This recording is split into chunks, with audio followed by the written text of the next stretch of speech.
في الفيديو ده هاقول لكم إزاي تعملوا 30 بوست بسهولة جدًا وبسرعة جدًا بستايل رمضان لصفحتكم على الفيسبوك أو على الإنستجرام، يالّا بينا نبدأ. طيب أول حاجة محتاجينها هي الفكرة أو ال30 فكرة اللي إحنا عايزينهم، فهنروح على ChatGPT. دلوقتي هنفترض إن أنا صيدلانية وعندي صفحة على الفيسبوك باشارك فيها معلومات صيدلانية، أو بالمناسبة أنا صيدلانية فعلًا بس ما عنديش صفحة على الفيسبوك صيدلانية، المهم هاروح على ChatGPT وأقول له عايزة 30 معلومة دوائية ليها علاقة برمضان، كل معلومة سطر سطرين أشاركها في بوست يوميًا على صفحة صيدلانية على فيسبوك وإنستجرام.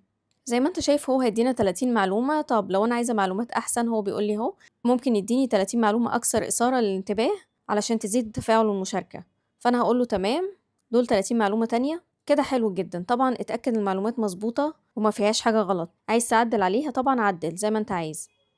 طب دلوقتي أنا محتاجة حاجة تانية، محتاجة المعلومات دي تتحط في فايل CSV. ده فايل زي Excel sheet كده عشان هاستخدمه على برنامج تاني، دلوقتي هاشوف هنعملها إزاي. طبعًا هو ما ادانيش الفايل هنا، فأنا هاقول له جهّز لي الفايل أنزّله. تمام، ده كده الفايل متقسّم حاجتين الtitle والcontent. تمام جدًا، دلوقتي إحنا محتاجين الصورة بقى اللي إحنا هنحط عليها المعلومات دي.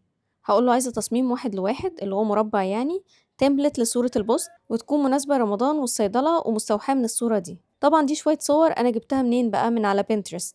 طبعًا زي ما إحنا متعودين من فيديوهات قبل كده، أنت ممكن تدخل على Pinterest وتجيب أي نوع تصميم أنت محتاجه، زي هنا مثلًا كتبت له رمضان social media design، ممكن تكتب بقى pharmacy، engineers، أي حاجة أنت محتاجها. زي ما أنت شايف في صور كتيرة جدًا. المهم قُلت له إن هو يبقى مستوحى من الصورة دي. زي ما أنت شايف هو حلل الصورة وكتب رأيه، فأنا هاقول له اكتب لي prompt لتوليد الصورة. كتب أكتر من prompt، فتعالوا نجرب مع بعض الprompt الأول. ده ممكن نستخدمها طبعًا في ChatGPT أو نانو بنانا. هنضغط على علامة الزائد اللي تحت دي وهنختار create image وهنكتب الprompt اللي هو اداه لنا. طبعًا هي النتيجة كويسة جدًا مشابهة للصورة اللي أنا اديتها له جدًا، هو بس ضاف شكل الكبسولات وحاجات ليها علاقة بالصيدلة على الجنب. ممكن تغيّر زي ما أنت عايز، ممكن تخلّيها بأي ألوان أنت محتاجها. طيب حلو، دلوقتي إحنا معانا الصورة هنعمل إيه؟ هنروح على canva.com، طبعًا هتعمل account وكل حاجة، وبعد كده هتعمل create وهتكتب إنستجرام وهاختار هنا الإنستجرام post اللي هو المربع، وبعدين هنعمل upload للصورة اللي إحنا لسه عاملينها دلوقتي بChatGPT ونضبط مساحة الصورة، وبعدين هنختار text ونحط 2 text. ليه؟ لإن واحد هيبقى للtitle وواحد هيبقى للcontent اللي هُم موجودين في الCSV file اللي إحنا فتحناه من شوية، وطبعًا ممكن نغيّر لون الtitle زي ما إحنا عايزين.